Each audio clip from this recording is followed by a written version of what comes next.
Hello, I am Jess Wood from the University of Aberdeen, and in this short presentation, I am going to provide a brief overview of the methods and results of Section 1 of the Community Wellbeing Survey from the Aire Sunnd project. This was developed in partnership with members of the North Uist Historical Society, CEUT, and researchers from the University of Aberdeen, St Andrews and the Highlands and Islands.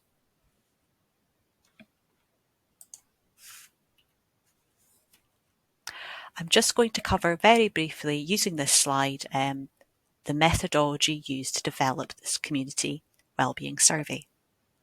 So following initial workshops with community members in May 2022, key components for a community and personal wellbeing survey were identified. These key areas that were identified included heritage, culture, land and sea, community, spirituality, Gaelic, and local consultation. We also included a validated personal wellbeing measure that we'd identified as appropriate as part of our workshops with community. It was really important that we also had questions relating to the use of Cairns School, the new base for CEUT, so there was a section for this in the survey. And working with the St Andrews researchers, we also had a section for questions relating to digital representation and infrastructure. Gordon Wells from the University of Highlands and Islands also supported us with the Gaelic section of the survey. In August and September 2022, the survey was refined and trialled, and we went live with the survey or launch of the survey in October 2022. Data cleaning and analysis was conducted in January and February of 2023, and an initial analysis workshop with community members was conducted in March 2023.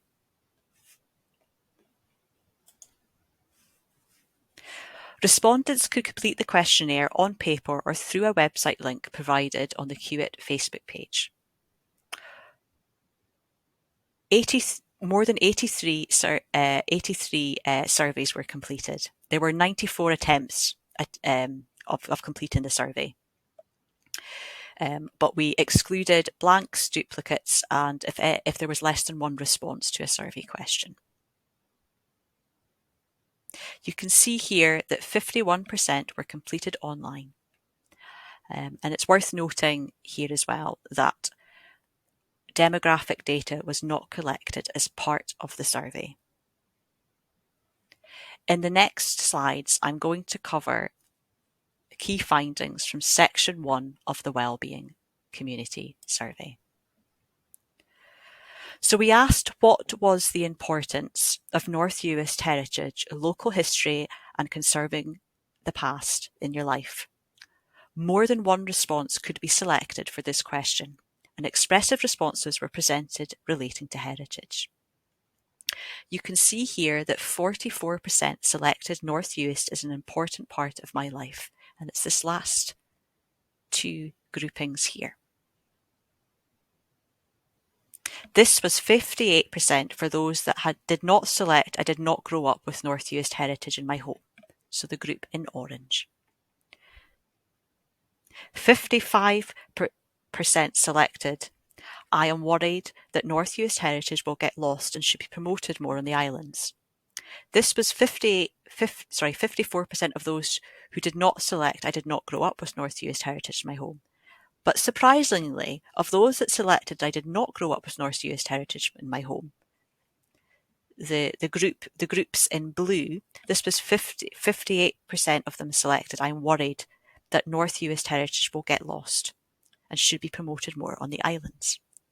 So you can see here the ones I'm discussing here about the worry of loss of heritage are in this yellow box.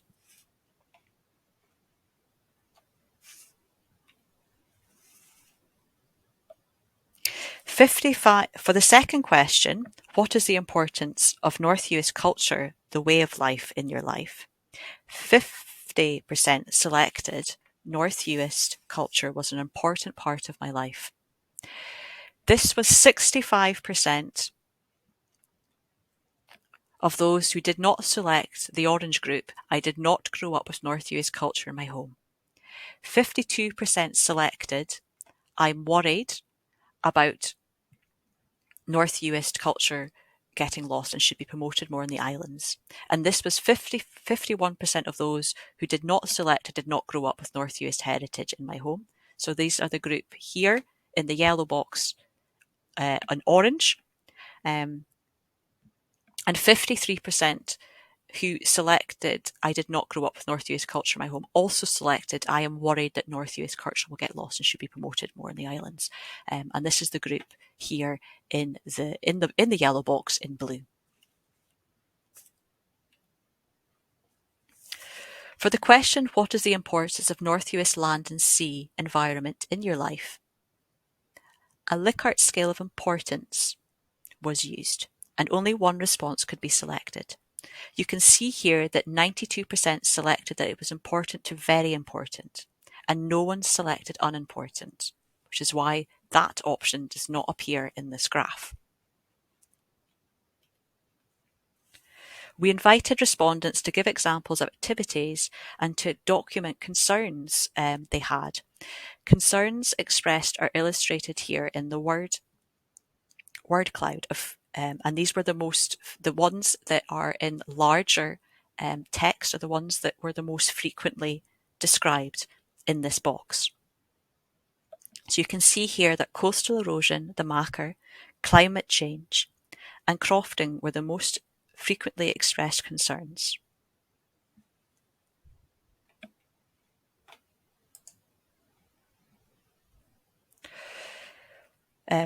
What is the importance of spirituality in your life?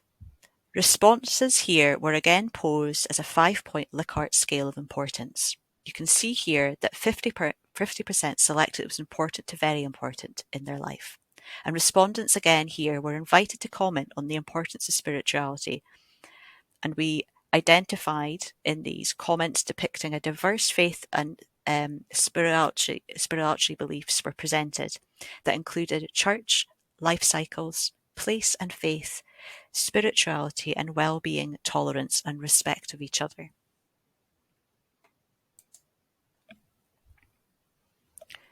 For what is the importance of community in your life? Again, response options followed a 5-point Likert scale of importance. You can see here that 92% selected important to very important and no one selected unimportant. Respondents again were invited to share the importance of community in their lives, and many responses were captured regarding the importance of community. And you can see here a quote of just one of the comments we received here.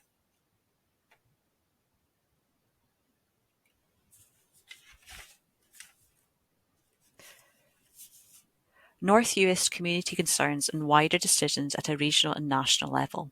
For this question area, 2 sub-questions were posed. In this presentation, I am just going to be providing the results of the first question. The first related to local concerns being heard at regional and national levels. Statements were provided with a 5-point Likert scale of agreement, disagree to strongly agree. Only one response could be selected for each statement. For our concerns at being heard at regional and national level, 69% selected disagree to strongly disagree to that statement. Respondents were invited to comment on their concerns. Concerns raised included transport, this included ferries, provision of housing, healthcare provision, Gaelic policy, and concerns raised relating to the planned spaceport at Skolpik. There was also a sense of a lack of meaningful consultation and engagement with local community.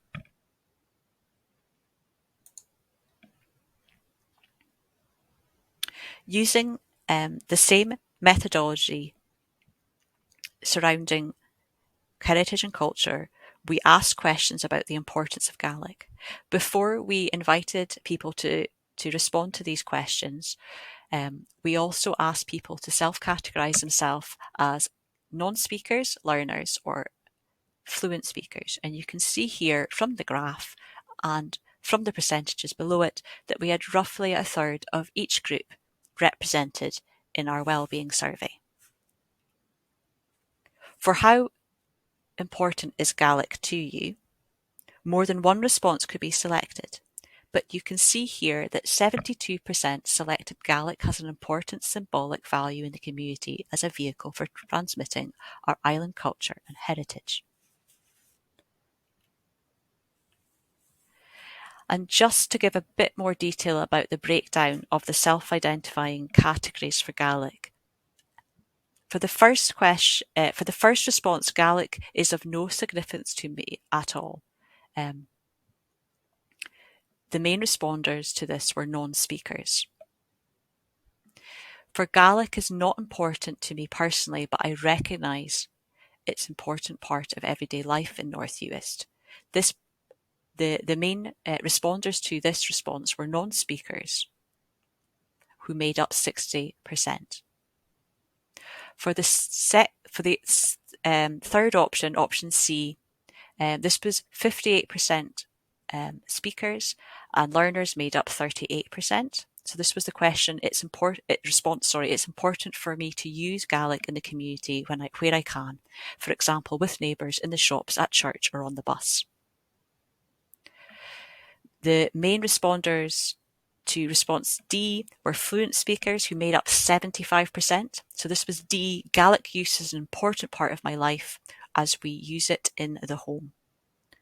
And for E, Gaelic has an important symbolic value in the community as a vehicle for transmitting our island culture and heritage. This was made up 40% of fluent speakers, but non-speakers were the second highest response group here at 34%. Respondents were invited to comment further on the importance of Gaelic. And from these responses, key themes were identified, such as identity and belonging, having a shared culture, Gaelic as a transmitter of local culture, history, poetry and music, and support of local work opportunities through the medium of Gaelic. For community use of Gaelic, only one option could be selected. 90% selected the quite concerned to very concerned response options on decline of Gaelic use in the community. Again, broken down, non-speakers made up 66% of responses to response option A, which is not concerned about the decline in use. For bit sad about the decline in use, non-speakers made up 80% of responses to this. For quite concerned about decline and like it reversed, non-speakers made up 55% of responses.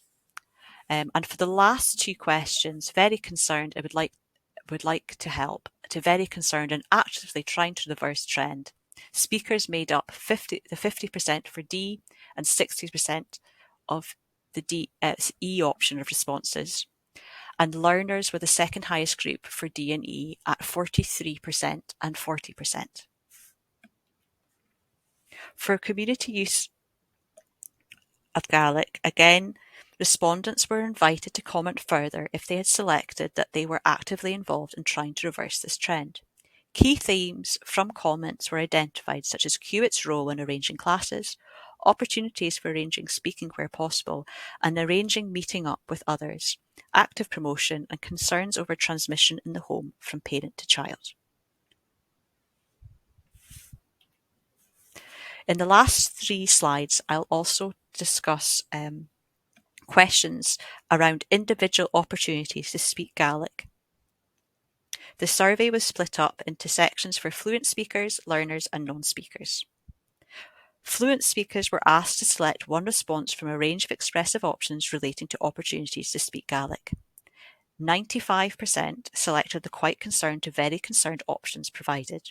Respondents were invited to comment further if they had selected if they were actively doing something about it. Activities suggestions were limited, but included making funding more available for local initiatives and finding ways of motivating newcomers to learn the language, and have collection of local sayings available.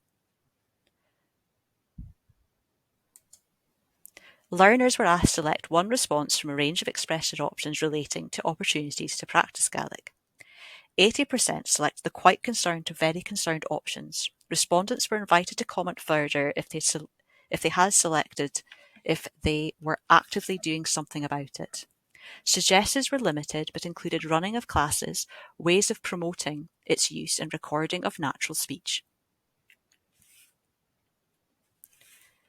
Non-speakers were asked to select one response from a range of expression options relating to concerns about not speaking Gaelic. 58% selected quite concerned to very concerned about not speaking Gaelic, and respondents were invited to comment again further if they had selected if they were actively doing something about it. Suggestions were very limited here, but included having classes at beginner level and an online instructor.